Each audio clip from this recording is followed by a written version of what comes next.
حتی بعضا از بعضی ملاها سوالها میفهمیم و از سوالهاشو درک میگردد که اینها نیز با عمق مسئله نرسیدند و همین مسئله را درست درک نمیکنند. یعنی مسئله قضا و قدر، مسئله جبر و اختیار، مسئله کسب اعمال بندگان با شما یک صحبت داشته باشیم. اگر انشاءالله امکان پیدا شده در همین هفته خلاصش کردیم، خوب و نقص هفته آینده ما در انشاءالله مولود نبوی را قید میگیریم. اما اگر به شرطی که این هفته خلاص نشد به هفته دیگر موند، مولود پیغمبر صلی الله علیه و سلم با یک هفته دیگر خفاتر میپرتویم. اما انشاءالله کوشش میکنیم که در همین ماه مولود پیغمبر ما نیز یک مولود دایر سازیم. مسئله قضا و قدر در میان فرق اسلامی، در میان عقاید گوناگون آنچنان شور و ولوله برداشته است. میگویند اول چیزی که سبب از هم جدا شدن عقیده ها گشت، اول چیزی که سبب پیدا شدن جریان های هواخواه و بدعتگرا گشت، همین مسئله قضا و قدر بود.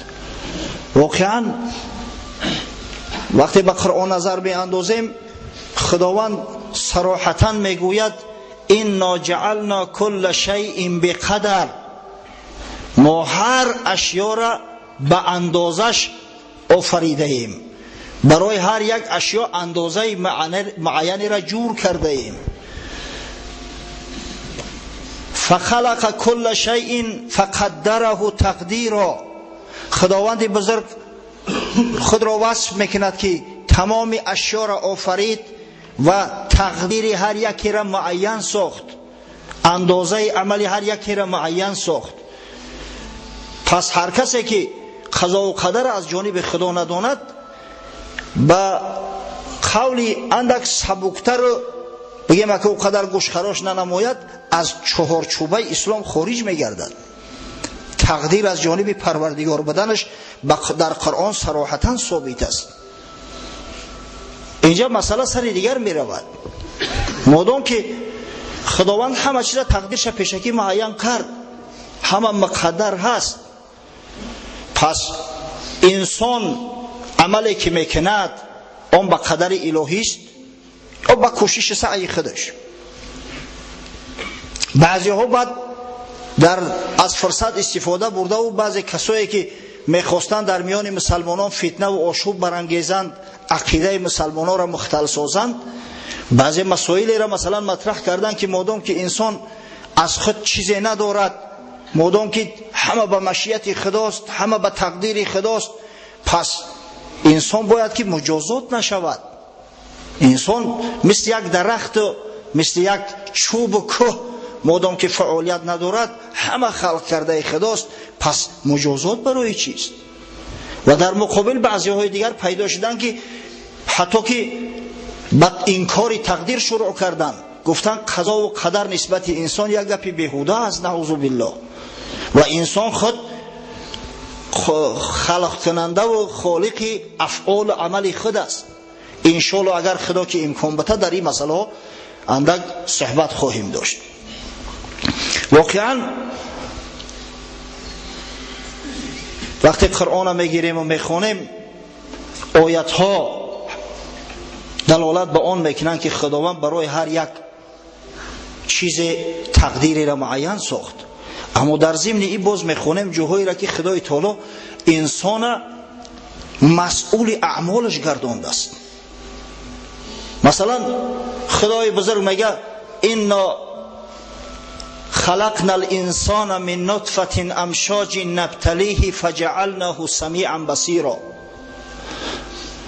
ما انسان را از یک نطفه آب منی خلق کردیم و امتحان میکنیم او را، نبتلیه، امتحانش میکنیم، و به خاطر آن که امتحان سپاریده بتونه، سنگ چوب و کلوخ امتحان کرده میشود. از همین خاطر ما انسان از سمیع و بصیر آفریده ایم، گوشش دادیم، چشمش دادیم، عقلش دادیم. انا هدیناه السبیل، با درستی که ما هدایتش کردیم، راهی درست براش نشان دادیم. یعنی که انسان بی صاحب نگذاشتیم فرزندی آدمه، در همه عصر همه زمان از براش پیغمبرها فرستادیم، کتابها ارسال کردیم، علما را قایم ساختیم تا مردم بفهمونن، راه هدایت براش نشان دادیم. اما شاکرن و اما کفورا. پس این انسان یا شکرگزار می شود، شکرانه نعمت خدا را انجام می دهد و در بدل نعمت های پروردگار و هدایت خدا اعمال نیک صالح می کند، یا کفران نعمت می کند، سرکشی می کند، از فرموده های خدا اجتناب می ورزد. ببینید از این خاطر بعضی فرقه ها پیدا شدند. اول فرقه که در اسلام پیدا شده است فرقه قدریه نامیده می شود. یک فرقه است که اساسگذار آن معبد جوهنی نام یک شخص است. این معبد بسیار فصیح بیان و فصیح زبان بوده است. بدگهر یک زمان در علم عربیت خیلی یدی طولا هم داشت است. در زمان خلافت عبدالملک ابن مروان خلیفه بزرگ اموی حتی چند مدت معلم فرزندان عبدالملک ابن مروان تعیین شده بوده است.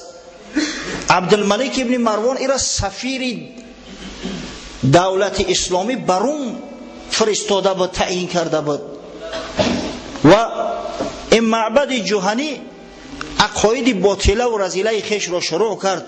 از جمله اول کسی که میگویند در اسلام زبان به مخلوق بدن قرآن باز کرده است همین معبد جوهنی است. اول کسی که شروع کرد در این کار معبد جوهنی است. و نیز در ضمن گفت که انسان اعمال و افعالش به یگان تقدیر وابسته نیست، همه از خود انسان وابسته است. هر کاری که میکند خودش میکند، خواه کاری نکنه و خواه بد. در احادیث آمده است، از جمله امام ابو داود از حضرت عبدالله ابن عمر روایت میکند که بار حضرت به غضب آمد گفت القدریه مجوس هذه الامه. همین قدری ها گفت مجوس امت اسلامی هستند. مجوس زردشتی ها را میگن که به دو اصل اعتقاد دارند، یعنی که تقدیر نیکی را از اهریمن میدونن، از اهورامزد میدونن، تقدیر بدی را از اهریمن. به دو مبدأ قائل هستند، نعوذ بالله به دو خدا قائل هستند. از همین خاطر کسایی که در عبادت شرک دست به شرک زدن مثل قدریه که انسان خالق افعال و اعمال خود دانستند، حضرت عبدالله ابن عمر مجوسی گفت. قدری ها گفت مجوسی امت اسلامی هستند. وقتی که عقاید باطله معبد جوهنی آشکار شد، عبدالملک ابن مروان سال 80 فرمود او را به پایدار برده و در دار آویختندش. از مسلمانان فتوا پرسید که حکم چی است؟ از بس که عقاید بسیار باطله داشت در میان مسلمانان، واقعا یک فتنه نوی ایجاد میکرد. از این خاطر علما فتوا دادن که این از اسلام خارج شده است، این زندقه شده است، پس به دارش کشیدن. اما این معبد جوهنی وقتی که به شام اومده بود، شام مرکزی خلافت اموی ها بود، مرکزی سلطنت اموی ها بود. در همین دمشق یک شاگرد تربیه کرد، جوان مرد، اعوال بعد تیز پهن می شوند. ولی روسا یک ضرب المثل دارن، میگن دورنای پریمیر زرازی تلین. یک شاگرد در همین یک مدت اندک یک شاگرد با نام غیلان دمشقی تربیه کرد. وقتی که معبد به دور کشیده شد، همین شاگرد بدگهرش رفتار و کردار استاد خود ادامه داد. زمان اساسی فعالیتش به زمان خلافت عمر ابن عبدالعزیز، عمر ثانی درست آمده بود. عمر ابن عبدالعزیز میگویند یکی از اولین متکلمان اهل سنت و الجماعه است. بسیار دانشمند بود، بسیار عاقل بود. از همین خاطر در چندین مباحثه ها بحث ها غیلان دمشقی را مغلوب کرد. بدبخته در پیش حضرت عمر ابن عبدالعزیز خاموش می ایستاد، از در که می برمد باز هم عقیده باطله خودش پخش میکرد. حتی یک مکتوب نوشته است به عمر ابن عبدالعزیز که یا عمر، یک با تو از اسلام یک لباس فرسوده و یک لباس کهنه و درشت دغل رسیده است، بس تو یک اندیشه کن، تو آدم عاقل هستی. آیا می شود در حق ذاتی که حکیم از خودش حکیم گفته است ما گوییم که همه کار به مشیت اوست؟ گناه بندگان به مشیت اوست، شراب نوشی شراب نوشان به مشیت اوست، زنای زناکاران به مشیت اوست. پس ما در حق خالق یکتا ظلم روا نمیبینیم. به خود بیا، چشم بکشا. این همون مزخرفاتی همین غیلان دمشقی است. و در جواب حضرت عمر ابن عبدالعزیز با دلیل حجت‌های بسیار راسخ قوی از قرآن جواب این بدگهه را داد. باره وقتی که هر در روبرو میشیشتن و مزخرفات خود شروع کرد غیلان، گفت یک سوال دارم، همین سوال جواب بگو انشاءالله خودش مسئله حل می شود. و حضرت عمر ابن عبدالعزیز سوالش کرد، بگو که آیا خداوند در ازل، یعنی که مخلوقات خلق نکرده، از اعمال بندگان آگاه بود یا نه؟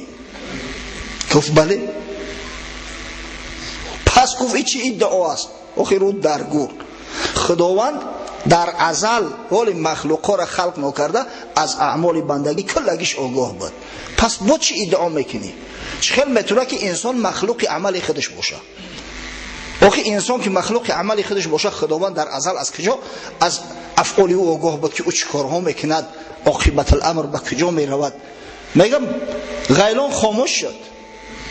بار دیگر وقتی که فتنه برداشت در دمشق، همه عقیده های باطله خودش پخش میکرد، سخن به عمر ابن عبدالعزیز رسید، احضارش کرد. وقتی آمد گفت تو چی در میانی مردم سفسطه گویی میکنی، چی پهن میکنی؟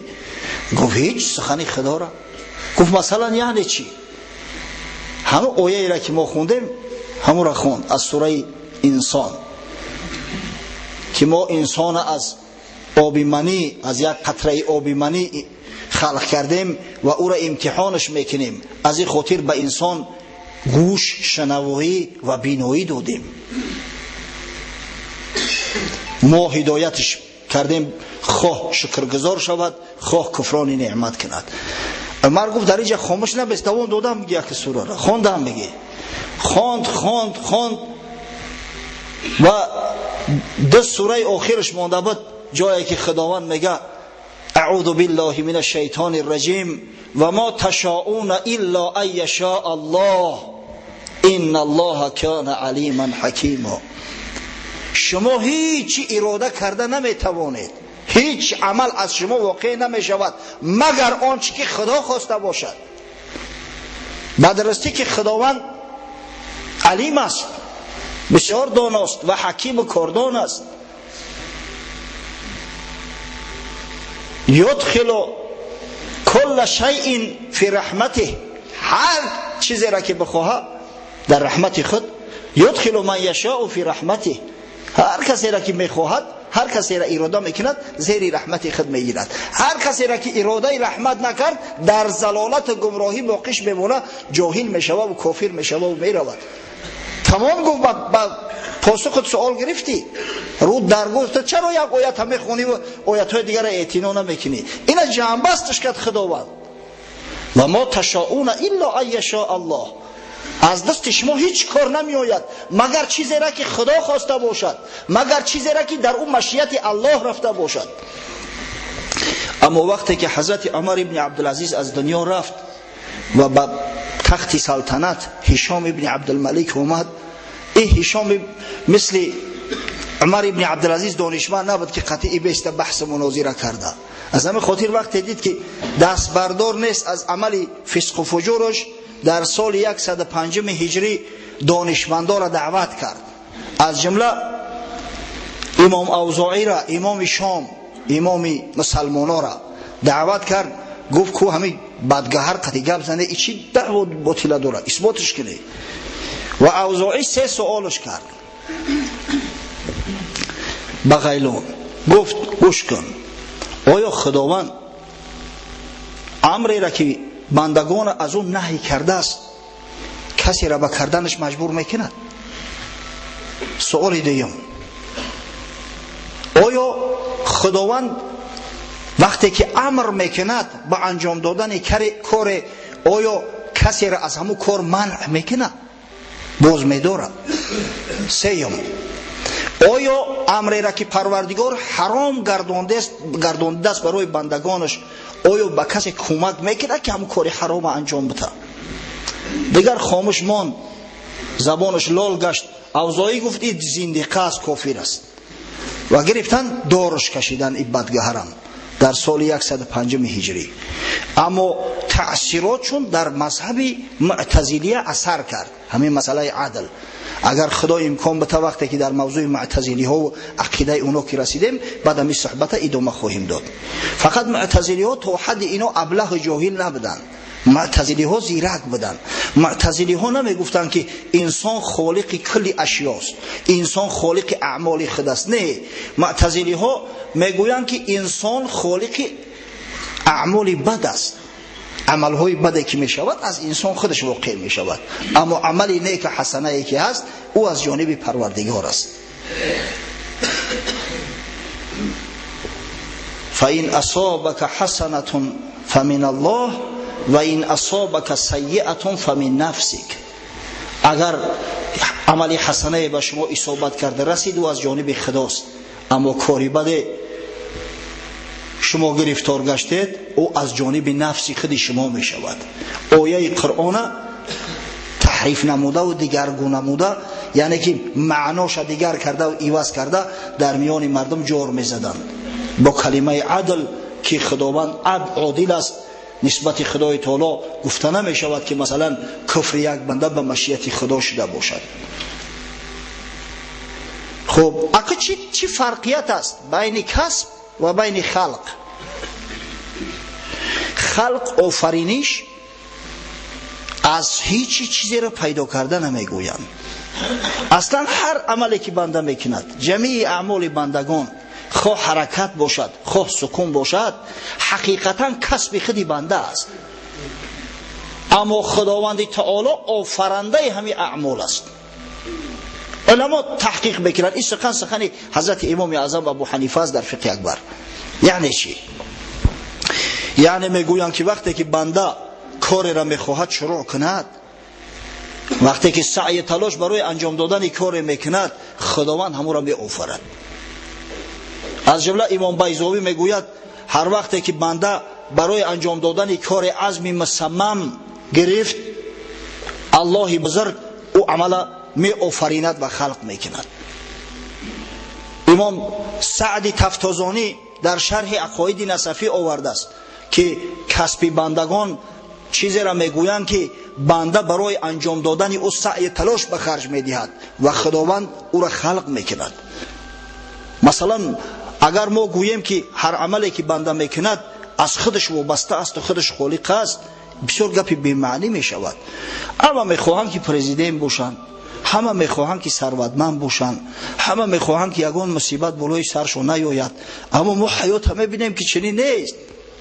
با همون کسای دعوه میکنند که بنده تقدیر ساز خودش است، میبینی که با شیماشو کندگی و 100 پرگی در پشت شیماشو زده است. آخی وقتی تو تقدیر ساز خودت هستی خطاب بای نمیکنی که شیمی کندگی نپوشی. از همین خاطر این عقیده را ما میگیم عقیده باطله است. و بین اهل سنت و الجماعه چی یک سخنی نه که برای ما و شما، برای تعلیم ما و شما پیشنهاد کردن. بنده کاسب است، خدا خالق. خالق از کاسب چی فرق دارد؟ کاسب در عمل کردنش به وسیله احتیاج دارد. هر کنسترکتور، هر عالم بزرگی که چیزی رو تحقیق کرده است اگر بگیره، او بیچاره احتیاج دارد به مصالح ساختمانی، احتیاج دارد به قوه پوری، احتیاج دارد به مبلغ صرف. اما خالق احتیاج به چیزی ندارد. به یک امریکان پیدا شد همه چیز پیدا میکند. همه الیومین و رزین و اشیاهایی را که مثلا در ساختمان سمالیات یا در ماشین استفاده می شود، همه او را خالق خلق کرده است. اما کاسب او بنده ای که همون ماشین را درست کرده است، از همون اشیا استفاده برده و به وسیله آن یک کسب کرد، یک عملی را انجام داد. فرق دیوم، کسب کننده هر کاری را کند به همون کارش وصفش میکنند. مثلا شخص کسبش نوشتن باشد یا فروختن یا خریدن باشد یا دوختن، به نام نویسنده، فروشنده، به نام خریدار و دوزنده یاد می شود. اما الله ذوالجلال به این نام ها یاد نمی شود. هیچ وقت به نام کدام کسب کننده و خلق کننده فلان یاد نمی شود. خالق کلی اشیا است. و نهایت تفاوت سیمی که علما گذاشتن بین خالق و کاسب، کاسب همیشه محتاج خالق است، همیشه در همه اعمال، در همه کار، در صورتی که خالق احتیاج به کسی نداره، صمد است. انشاءالله با فکرم اندک روشن شد نه؟ خب اگر به احادیث نگاه میکنیم که پیغمبر صلی الله علیه و سلم چی نوع در مسئله تقدیر سخن گفته است. امام مسلم روایت میکند از حضرت عبدالله ابن عمرو ابن عاص رضی الله عنهما: سمعت رسول الله صلی الله علیه و سلم یقول: كتب الله مقادير الخلائق قبل ان يخلق السماوات والارض ب50,000 سنة قال وعرشه على الماء. پیغمبر خدا صلی الله علیه و سلم میفرماید خداوند تقدیری تمام خلایق را از انس جان و از تمام مخلوقات 50,000 سال قبل از آفرینش آسمان و زمین الکی خلق کرد. 50,000 سال قبل از آفرینش آسمان و زمین الکی تقدیری تمام خلایق، مقدار عمل همه خلایق همه را تقدیر بندی کرده است، همه را آفرید است، نوشته است در لوح محفوظ.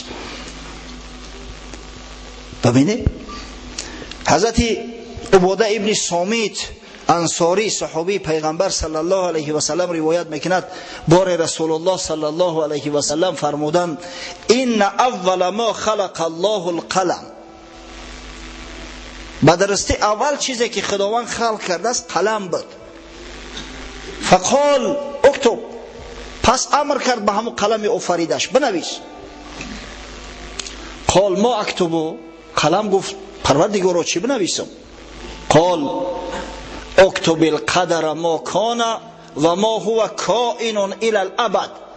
گفت تقدیر بنویس، هر چیزی که هست و هر چیزی که می شود تا ابد، تا به انتها را، هر چیزی هست بنویس. علم خدا انتها نداره و قلم همه همی را ثبت کرده است، الکی نوشته شده است. رفعت الاقلام و جفت الصحف. یا تون باشه یک دو هفته پیش در این موضوع صحبت کرده بودیم همین حدیث که پیغمبر گفت الکی قلمی که تقدیرها را می نوشت برداشته شده است، الکی صحیفه ها خشک شدگیان، تقدیر خدای تعالی الکی رفته است و کسی او را عوض کرده نمیتونه اگر تقدیر مطلق باشد. حضرت عبدالله ابن مسعود رضی الله عنه روایت میکند: حدثنا رسول الله صلی الله علیه و سلم و هو الصادق المصدوق. پیغمبر خدا صلی الله علیه و سلم پیغمبری که صادق است، هر سخنی گفته است تصدیق خود یافته است، برای ما حدیث کرد: ان احدکم یجمع خلقه فی بطن امه 40 یوما نطفه ثم یکون علقه مثل ذلك ثم یکون مضغه مثل ذلك. هر کدام شما گفت پیش از آن که اعضاهات ظاهر شود، پیش از آن که صاحب انگشت دست پا و سر بینی گردید، در زهدان در بچه‌دان مادر تو 40 روز به شکل نطفه میمونه. نطفه همون سپرما، همش یک سپرماتوزوید میمونه. بعدا همون نطفه به علقه، به خون بسته مبدل میشود، همین مقدار با 40 روز دیگر. بعد در 40 روز دیگر آهسته آهسته خون بسته مضغه میشود، یعنی گوشت پاره میشود. ثم یرسل الملک فینفخ فیه الروح و یؤمر باربع کلمات. بعد میگه یک ملائکه از جانب خدای تعالی متصدی میگردد، فرستاده میشود. در همو گوشت پاره 120 روزه که الکی کم کم انگشتاش دیار شده است، نمودش ظاهر شده است، روح میدمد، روحی را که خدا خلق کرده است. و امر کرده می شود نوشتن 4 کلمه. بعضی شارح ها میگن که ملک قبل از او که بیاید روح در بدن آدم بدمه، اول لوح محفوظ میروه، تقدیر همون بنده را میبینه که چی مقدار زندگی میکنه، چی کار میکنه، چی نو میبره، از خود چی کارها نشان میده، جنتی است یا دوزخی، همه را رونویس میکنه، حفظ میکنه و بعد میوره مینویسه. همون دینکه ما و شما دا همه همین نوشتگی است. امروز عالمای طب میگن که اگر همون دینکه را رسشفروت کنیم 500 کتاب میشود، هر کدومش 900 صحیفگی، یا 900 کتاب میشود، هر کدومش 500 صحیفگی. تمام عملهایی که با ما میشود، هر بیماری که در آینده ما را انتظار است، همش در همون دینکه اومده است. همه بیماری های ارثی که در اجداد و اولادی 70 پشتاد رفته است، همش نوشتگی است. ببینید امروز علم هم اثبات کرده است. یؤمر باربع کلمات بکتب رزقی و اجلی و عملی و سعید او شقی. 4 تقدیرش نوشته می شود. اولش رزق روزیش، چی نو زندگی میکنه، او رزقش فراخ است، بویای کمبغل نویسن. اجلش کی میبره در کجا، عملش چی نو عمل میکنه، و دوزخی یا جنتی بدنش همون وقت علاقه ثبت میشه.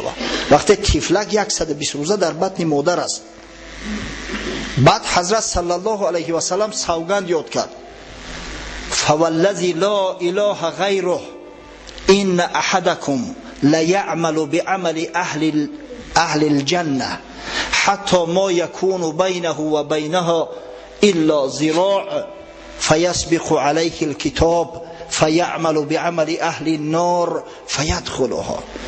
قسم به خدایی که غیر او معبود بر حق نیست، هر کدام شما ای بندگان یا یک نفری شما مثلا عمل جنتی ها را میکند، همین قدر شخصی صالح خوبی هست، همین قدر خداترس خداپرستی هست که بین او و بین جنت 1 ذراع بیش مسافه نمونده است، همین فقط همین جان دادن مونده است، همین جان بده درست جنت میروه. اما اگر خدای تعالی او مرده که دوزخی نوشته باشد، یک وقت کار رنگی دیگه میگیرد، دست به فسق و فجور میزند، بدگهر میروه، نصرانی میشود، یا از این بدتر زردشتی میشود و عمل دوزخی ها را انجام داده و راست به قعر جهنم میروه. همین چیزا ما در حیات ما میبینیم. حجت به گرفتن نام ها نیست، اینه که برای زیرکا همه اشاره کفایه میکنه. و این احدکم لیعمل بعمل اهل النار حتی ما یکون بینه و بینها الا ذراع فیسبق علیه الكتاب فیعمل بعمل اهل الجنه فیدخلها. و یک نفری هست که عمل دوزخی ها را میکند، شراب نوش است، زیناکار است، فاسق است، فاجر است. خداوند در لوح محفوظ نوشته است که همین آدم جنتی است. یک وقت میبینه که کتاب کار میته، اصلاح میشود، توبه میکنه، رو به سوی خدا میارد، خدمت‌های ارزنده میکند، در راه خدا به شهادت میرسد، راست جنت میرود. انما الاعمال بالخواتیم، در جای دیگر اومده است که همه عملها به خاتمه شو دانسته میشود. پس تقدیر از جانب پروردگار است، او تقدیر بدل کرده نمیشود. او چیزی نیست که او را بدلش کنی. میگن که ما نعوذ بالله ما قادر هستیم که تقدیر خود بسازیم، هر انسان تقدیر ساز خود است. سبحان الله. همین شخصی که ماشین میزنش کوره میگه، از راه گذشت ماشین زدش، بعد مردم طعنه میزنن، آخه جوانمرگ اول نگه نمیکنی پیش قفوت، بعد این راه بگذری. و وقتی او قضا اومد در تقدیرش نوشتگی است، کور میشوه. چون قضا آید شود دانش به خواب، مه سیاه گردد بگیرد آفتاب. و وقتی قضا اومد او علم دانش در سرت سبیل میمونه. آفتاب روشن هم میبینی که پیشش حجاب گرفت یا آفتاب گرفتنش دنیا هم تاریکستان شد. این قضا ابر بود خورشید پوش، شیر اژدرها شوند زو همچو موش.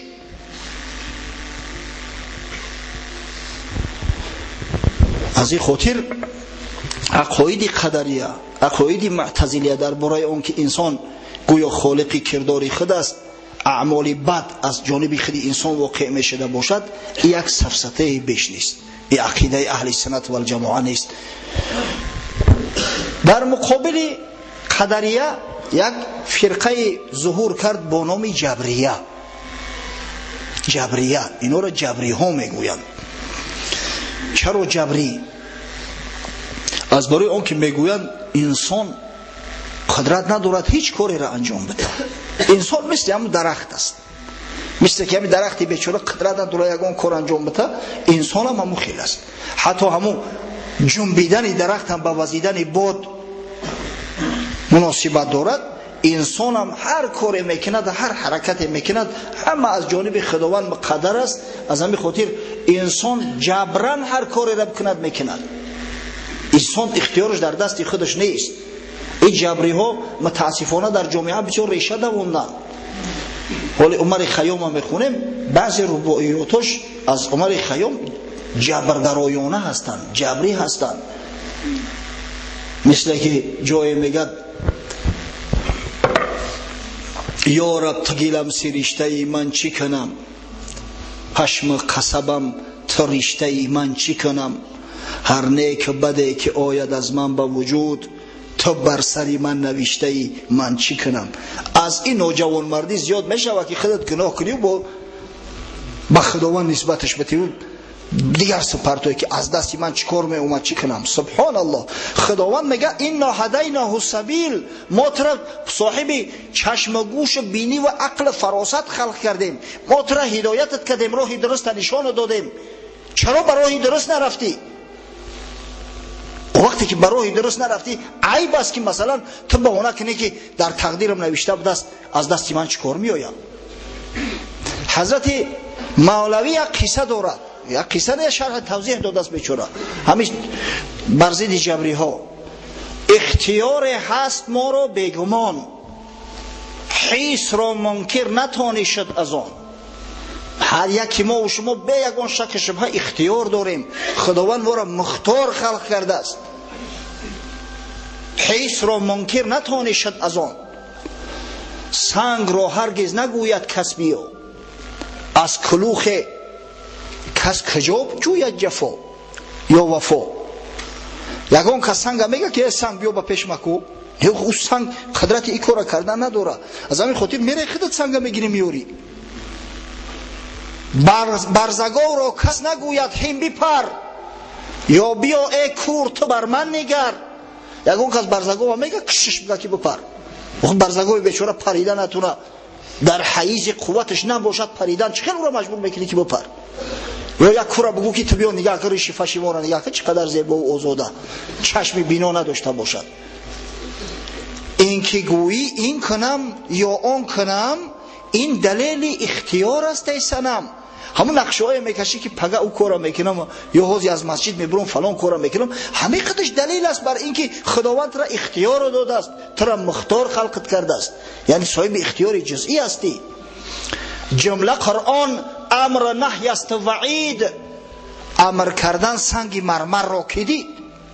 قرآن ببینه همه امر خدا است، امر میکنه یا از یک کار نهی میکنه، یا وعدت میته یا وعید میکنه.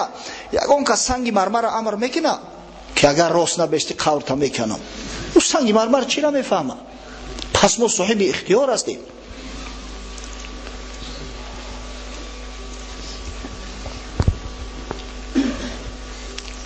گفت دزد شحنه را که پادشاه، آنچه کردن بود او حکم اله. یک دزد شحنه میگیره، شحنهش پلیس میگیره شکر. دزد گفت که ای مردک خوب، همه کار من به تقدیر خدا کردم، در پیشوریم نوشتگی دست در تقدیرم همه دزدی را کردم، اگه بیام ترا مردک خوب شد جواب موته. گفت دزد شحنه را که پادشاه، آنچه کردن بود آن حکم اله. گفت شحنه آنچه من هم میکنم حکم حق است ای ده چشمی روشنم. شحنه هم گفت جانم صدقه، اگه من به حکم خدا عمل میکنم، بدگهر حوض میگیرم دسته میبرم کلته میکنم میپرتم، همین هم به حکم پروردگاره.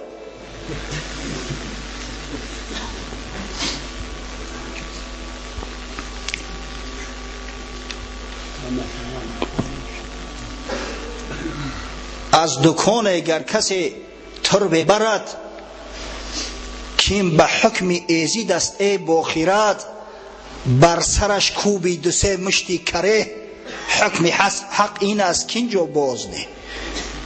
هم یا تربک یا کسبی یا بگیره یا دکان که تقدیر خدا به دست همین رزق روزی مورا خداوند به همین دزدی معین کرده به دست صاحب دکان به قفس چهار مشتش میزنه که رو تو سیا حکم خدا ای است که در همجا جاش مون این مالی من ایت نیست.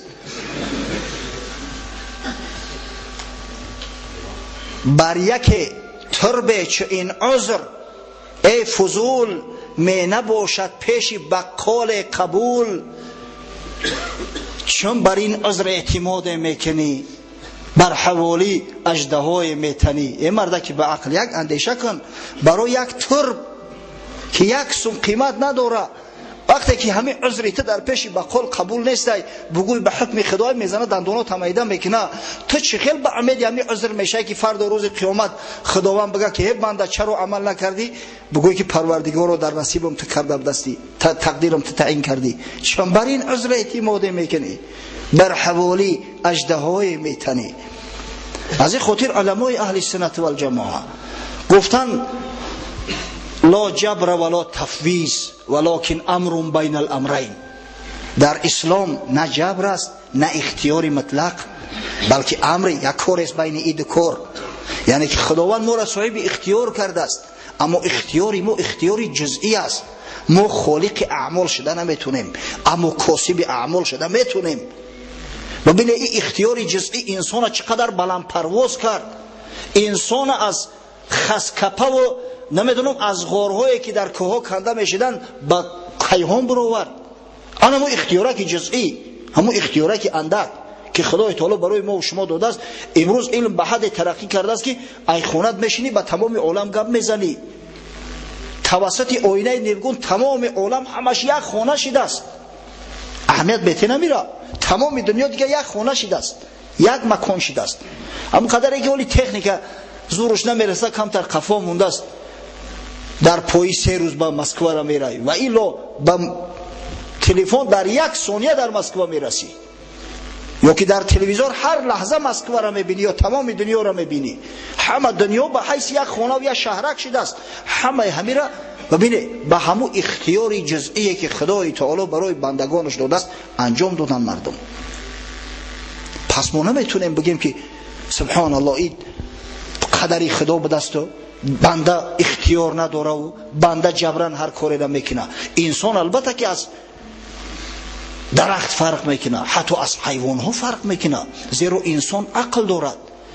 خدای بزرگ در قرآن عظیم الشأن تاکید میکند ان عرضنا الامانه علی السماوات والارض والجبال. ما میگه امانت عرض کردیم بر آسمان ها بر زمین بر کوه ها. غیرت نکردن قبول نکردن هیچ کدومش قبولش نکرد و اشفقنا منها ترسیدن میگه از قبول امانت.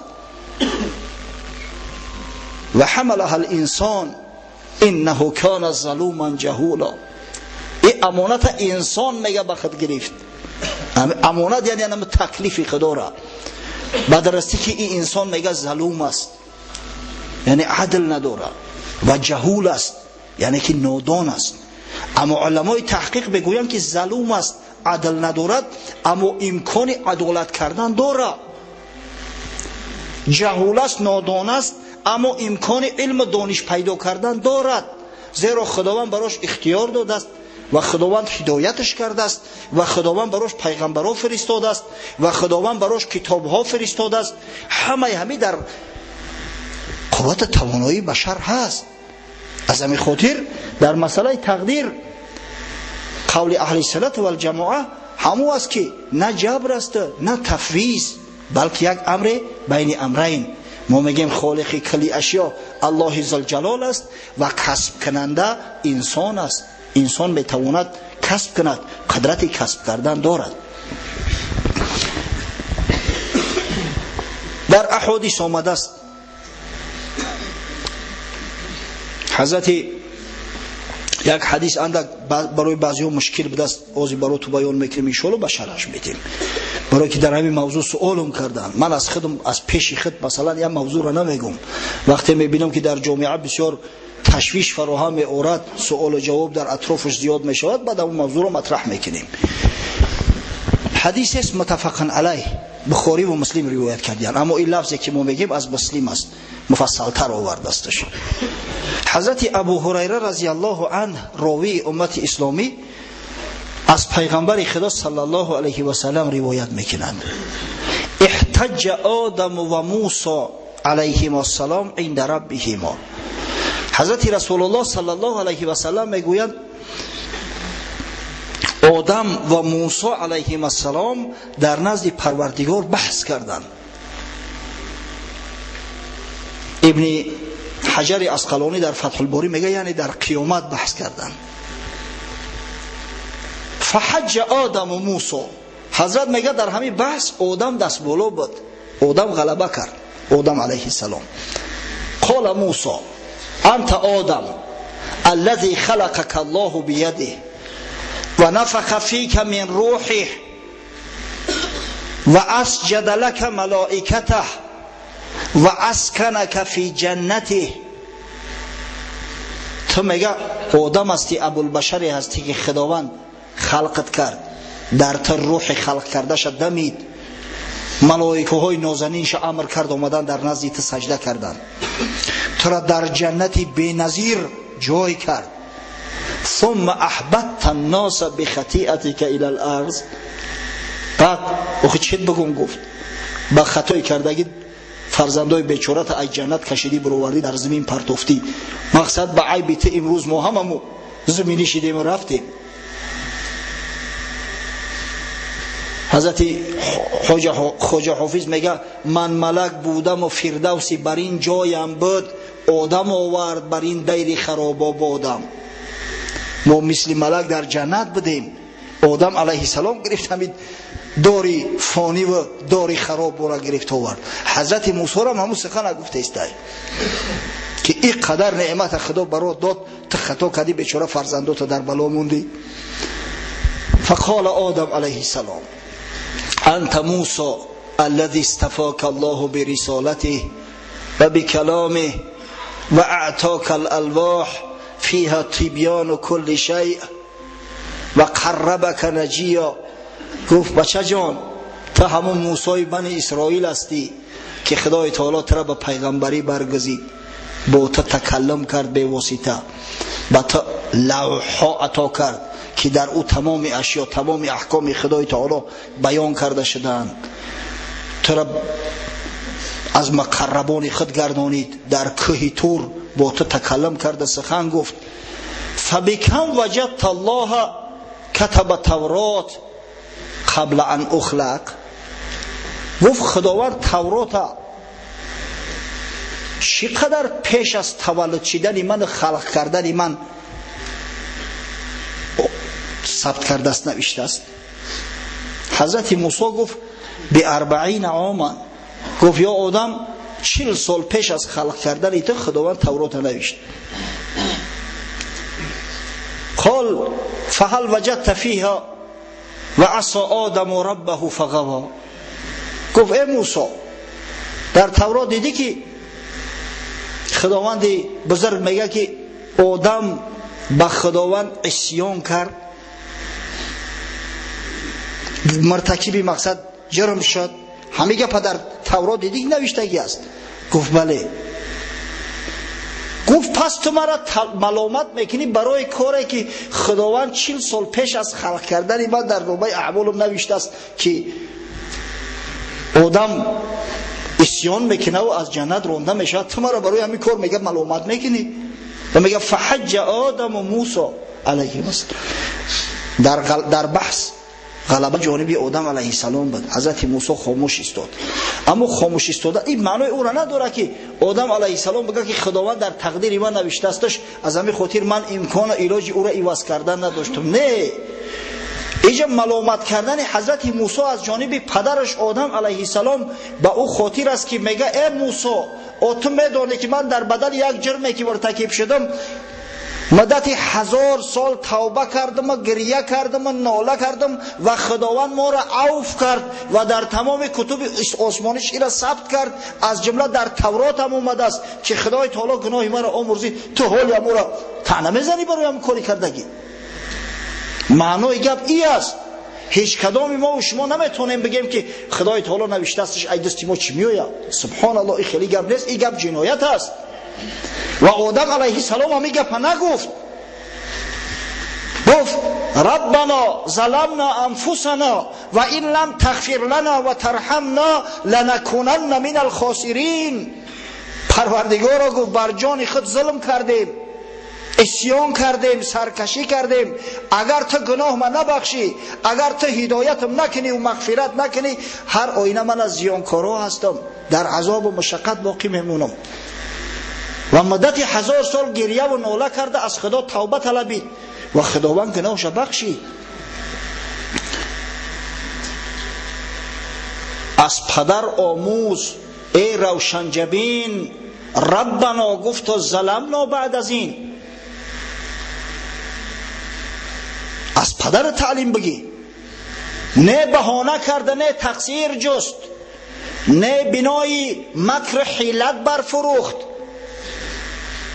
حیله نکرد که پروردگار آخیت خود پیش از خلق کردن من در نامه اعمالم ثبت کرده به دستی که من جنایت میکنم و مقصد سرکشی میکنم، به جزا گرفتار میشم. ایگه پنه گفت. باز آن ابلیس مکر آغاز کرد که بدم من سرخرو کردیم زرد، رنگ رنگی توست سباغم تویی، اصلی درد و آفت و داغم تویی.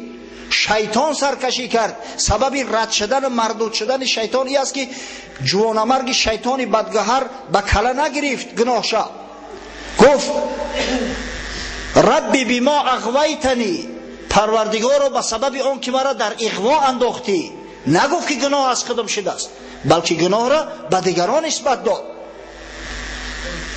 بر درخت جبر تا کی برجهی، اختیار خیش را یک سنیهی. رو بخوان ربی بما اغویتنی، تا نسازی بدی و ره کج نزنی.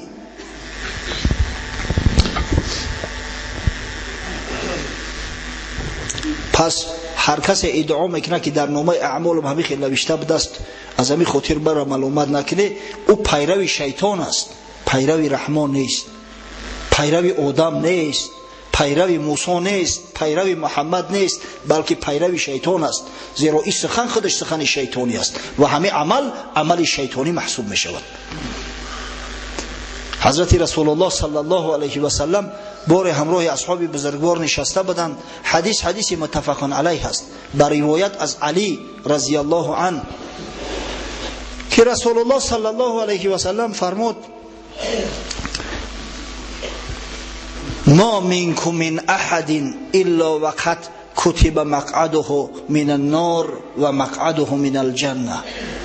گفت هر کدام شما جاهاتون نوشتگی است، علاج نداره.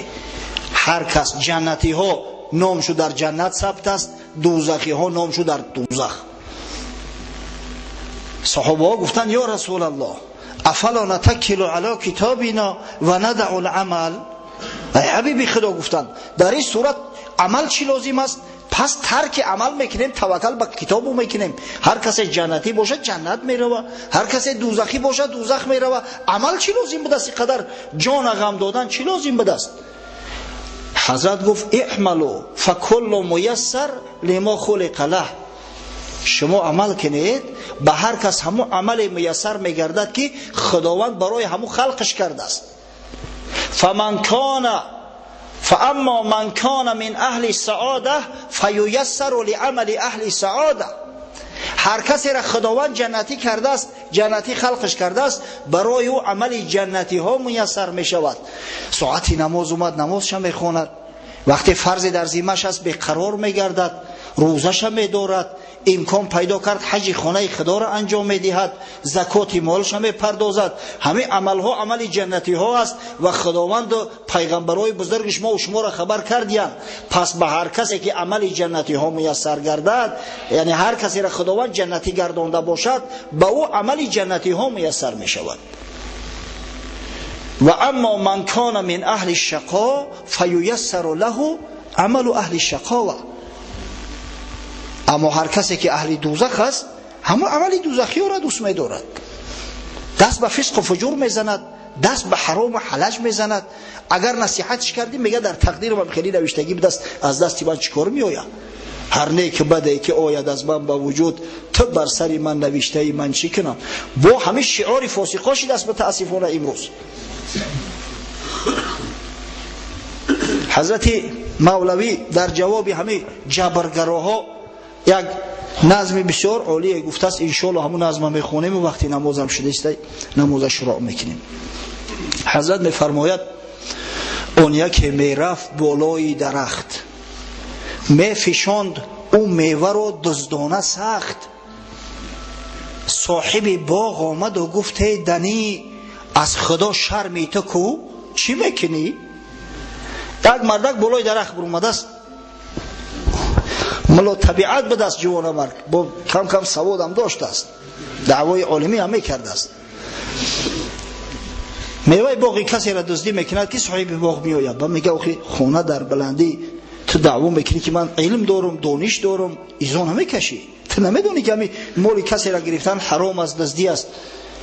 گفت از باغ خدا بنده خدا میخرد میوه که حق کردش عطا. عامیانه چی مذمت میکنی؟ بخل بر خوان خداوندی غنی. تو یک عوامی بی سواد گفت چی مذمتم داری؟ باغ خدا، من بنده خدا، اگر فرمان و مشیت خدا نباشه هرگز من بالای درختی تو برآمده نمیتونم. واقعا من میوه را که خدا برام رزق روزی کرده است همون را خورده استم، تو چی مذمت میکنی؟ گفت ای ایبک بیاور آن رسن تا بگویم من جوابی بالحسن. بچه‌ش امر کرد که بچه جان برا بنده بیار من جوابی را بتم کن. پس ببستش سخت آندم بر درخت، میزد و بر پشت ساقش چوبی سخت. بعد گرفت در تنه همون درخت بستش برش بست به یک چوب به یک تیغ. گفت آخر از خدا شرم بدار، میکشی این بیگنه را زار زار. این مرده که خوب گفت از خدا شرم نمیداری، برای یک کف میوه میکشیم. گفت با چوب خدا این بنده اش میزند بر پشت دیگر بنده اش. چوب حق پشت پهلو آن او، من غلام و آلت فرمان او.